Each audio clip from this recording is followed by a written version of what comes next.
Hi friends, welcome to Israel. 100 days 100 tips.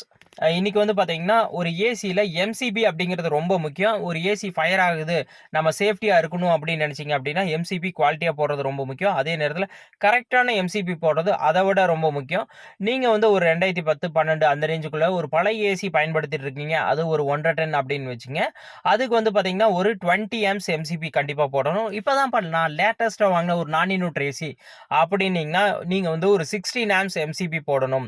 அதே நேரத்தில் நான் லேட்டஸ்ட்டாக வாங்கின ஒரு இன்வெர்ட்டர் ஏசி பயன்படுத்திட்டு இருக்கேன்ப்பா அப்படின்னீங்கன்னா, அதுக்கு வந்து நீங்கள் ஒரு 10 ஆம்ப்ஸ் எம்சிபி கண்டிப்பாக போடணும். எந்த ஏசிக்கு எந்த எம்சிபி போடுறதுன்னு எனக்கு கன்ஃபியூஷனாக இருக்குது அப்படின்னீங்கன்னா, ஒன்றும் பிரச்சனை இல்லை. டிஸ்கிரிப்ஷனில் இஸ்ரேலினுடைய நம்பர் இருக்குது. அந்த நம்பருக்கு உங்கள் ஏசியினுடைய மாடல், எம்சிபி 2 ஒரு ஃபோட்டோ போடுங்க. அது கரெக்டாக இல்லையான்னு பார்த்து உங்களுக்கு சொல்கிறேன். தேங்க்யூ.